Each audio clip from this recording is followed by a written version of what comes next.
Hello guys, तर स्वागत आहे तुमचं आपल्या या यूट्यूब चॅनलवरती. मित्रांनो, चॅनलवर नवीन असाल तर चॅनलला सबस्क्राईब नक्की करा आणि अशाच नवनवीन अपडेट्स आपल्या चॅनलवरती पाहत राहा.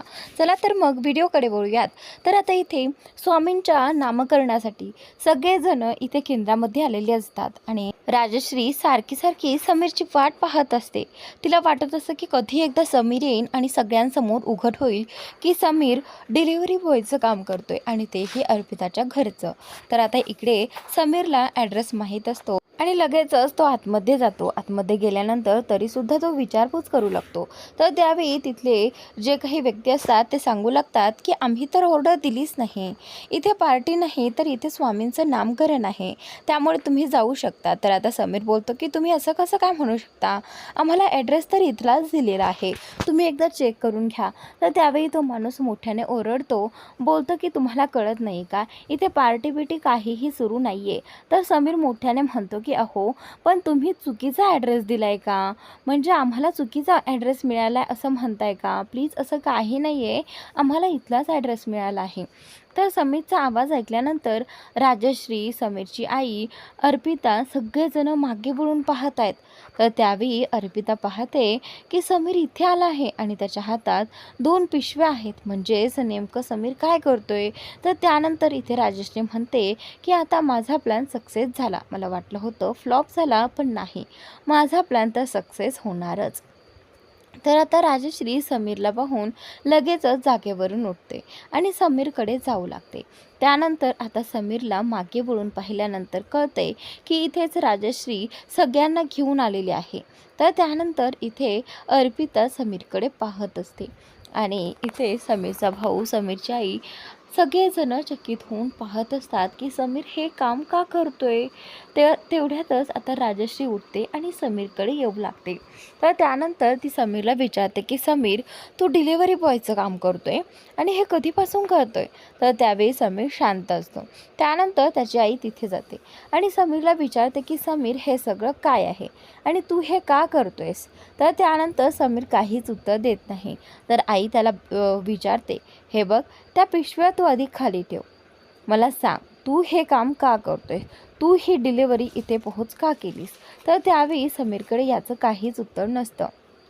तर त्यानंतर राजश्री बोलते की समीर, मला यापूर्वीही तुझ्यावरती जरा डाऊट आला होता, पण आज तो डाऊट क्लिअर झाला आहे. त्यानंतर इथे समीरची आई समीरला म्हणत असते की म्हणजे तू या मुलीच्या घरचं काम करतोयस. तर त्यानंतर आता इथे समीरच्या आईला समीरचा प्रचंड राग येतो.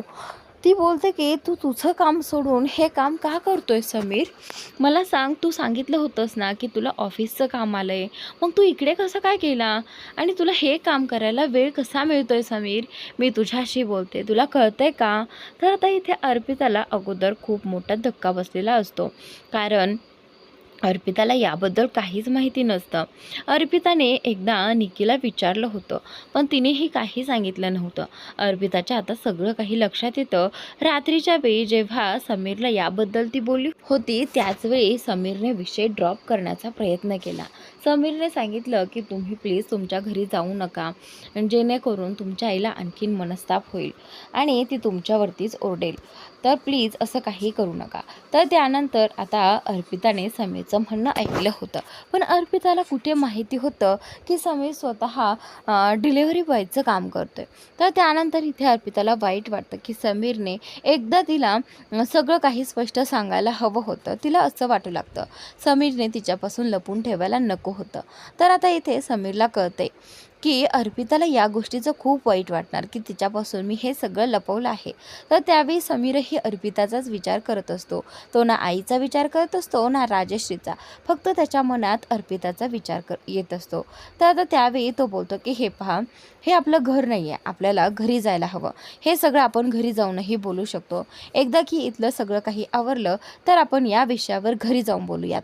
तर आता इथे समीरची आई बोलते की नाही समीर, तू इथे आला आहेस ना ही ऑर्डर घेऊन, तर मी तुला इथेच बोलणार, मी गप्प बसणार नाही, असं समीरची आई त्याला म्हणत असते आणि त्याला जाब विचारत असते की तू हे सगळं का केलं, हे सगळं फक्त हिच्या सांगण्यावरून केलंस ना. तर आता समीर म्हणत असतो की नाही आई, प्लीज तू यामध्ये अर्पिता मॅडमला ओढू नकोस, त्यांना याबद्दल काहीच माहिती नाही आहे. तर आता इथे समीरची आई बोलते की तिला सगळं माहिती असूनसुद्धा ती मला का सांगेल ना. आणि तू बायकोचा बैल झालाय समीर. तर आता असं ऐकल्यानंतर समीर बोलतो की आई प्लीज, हे सगळं इथं नको आहे. सगळे आपल्या तोंडाकडे पाहत आहेत, पण तरीसुद्धा आई शांत होत नाही. तर त्यानंतर आई बोलते की हिनेच तुला भरीस पाडला आहे, हिच्याचमुळे सगळं काही होत आहे. आता समीरला त्या गोष्टीचं वाईट वाटतं की आई सगळ्याला जबाबदार अर्पितालाच ठरेल. त्यानंतर आई त्याला प्रश्न विचारू लागते की मला सांग समीर, तू हे सगळं करून तुझं ऑफिसचं काम कसं करतो. त्यानंतर आता इथे ती हे सगळे प्रश्न विचारत असते. समीरला वाटू लागतं की आईला आता सत्य कळेल. समीर आईला बोलतो की हे बघ, मी तुझ्या सगळ्या प्रश्नांची उत्तर देईल, पण इथे नाही, प्लीज आपण घरी जाऊन बोलूयात. तर त्यानंतर समीर बोलतो प्लीज तुम्ही माझ्या या कामाचा वेगळा अर्थ काढू नका, प्लीज मला समजून घ्या. समीर अर्पिताकडे पाहून हे सगळं बोलत असतो. मला माहीत आहे तुम्हाला माझ्यामुळे हर्ट झालं आहे, पण प्लीज मला एक संधी द्या बोलण्याची. तर त्यानंतर आता इथे आई म्हणत असते की हे सगळं ना तू फक्त तुझ्या बायकोसाठी केलं आहे, बरोबर ना. ती जे सांगेल ते तू करणार. पण समीर, तुला एकदाही तुझ्या घरच्यांचा विचार आला नाही का, तुझ्या आईला काय वाटेल हे सगळं तू केल्याने. तर त्यावेळी समीर जो आहे तो आईला उत्तर देतो की आई, अगं मी जेवढं काम केलं आहे त्यापेक्षा जास्त काम अर्पिता मॅडम आपल्या घरात करत आहे, मग त्यांच्या घरातल्यासाठी मी हे सगळं केलं तर काय झालं. तर आता इथे ही समीरची आई जी आहे ती म्हणते की म्हणजे तू त्यांच्या घरी जाऊन स्वयंपाक करणार, धुणी भांडीही करणार का, सांग मला समीर. तर आता इथे ती बोलते की तुला लाज वाटायला हवी समीर, हे सगळं करताना तुला एकदा तरी माझा विचार करायला हवा होता.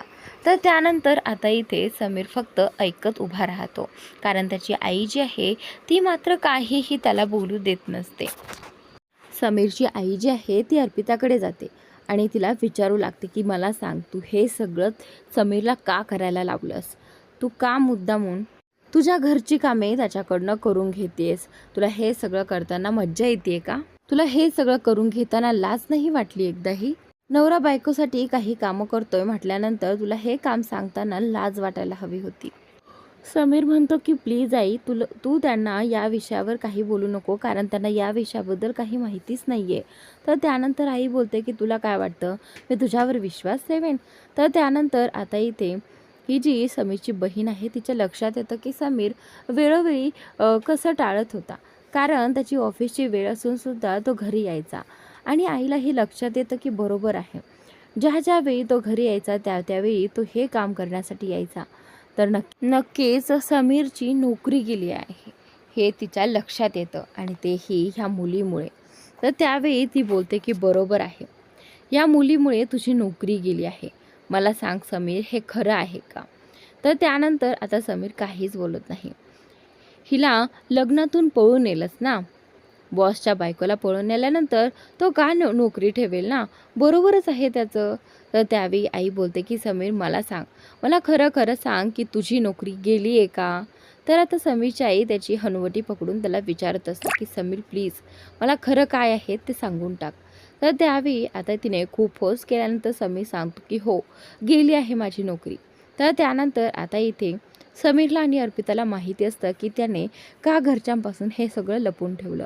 तर त्यावेळी समीरची बाजू घेत अर्पिता म्हणते की तुम्हा सगळ्यांना त्रास होऊ नये म्हणून समीरने तुमच्या सगळ्यांपासून ही गोष्ट लपवली, आणि वेळ आल्यावर ते तुम्हाला सांगणारही होते. तर त्यानंतर आता आईला खूप मोठा धक्का बसलेला आहे की समीरची नोकरी गेली आहे. तर तिला वाटतं की आता कसं करणार, समीरची नोकरी गेली आहे म्हटल्यानंतर आता काहीच खरं नाही. सगळ्यांना जाम टेन्शन येतं. समीरची आई बोलते की हे सगळं करण्याआधी तुला तुझ्या आईला सांगावंसं वाटलं नाही का, तुला तिचा विचार घ्यावासा वाटला नाही का. समीरची आई भांडत असते. हे सगळं तिथल्या गुरुजींना सहन होत नाही, कारण तिथे स्वामींचं नामकरण असतं आणि इथे ह्यांचा गोंधळ झालेला असतो. तर ते बोलतात की प्लीज तुम्ही हे सगळं तुमच्या घरी जाऊन करा, इथे प्लीज करू नका हे सगळं. तर आता इथे समीरची आई बोलते की इथे माझ्या मुलाचं वाटोळं झालं आहे आणि मी गप्प बसू. तर आता समीरची आई अर्पितावरती ओरडत असते अर्पिताला ते सगळं सहन होत नाही, कारण तिने हे सगळं सांगितलेलंच नसतं आणि तिला याबद्दल काही माहितीही नसते. पण तरीसुद्धा आता अर्पिता गप्प उभी राहून सगळी बोलणी खाती. तर त्यानंतर समीरची बहीणसुद्धा बोलते, ह्या मुलीला सगळं काही माहीत असूनसुद्धा हिने आपल्यापासून लपवलं. म्हणजे याने तिला सगळं सांगितलं आणि हिने सुद्धा आपल्यापासून लपवलं. हिने एकदा तरी सांगायला हवं होतं ना, या घरची सून मानते ना स्वतःला, मग असं आईपासून का लपून ठेवलंस? बरोबर आहे, चांगली सून मिळाली आहे आई तुला. तर आता इथे पुढील भागात आपल्याला पाहायला मिळणार आहे, अर्पिता समीरवर नाराज झालेली आहे आणि ती रुसलेली आहे. तर आता काहीही करून समीरला तिला मनवावं लागेल. त्यासाठी समीर तिच्या मागे मागे फिरत असतो, सॉरी बोलत असतो, पण अर्पिता काही ऐकायला तयार नसते. तर समीर कसा घालेल अर्पिताचा रुसवा, हे पाहणं उद्याच्या भागात रंजक ठरणार आहे. तर नक्की पहा आणि चॅनलला सबस्क्राईब नक्की करा.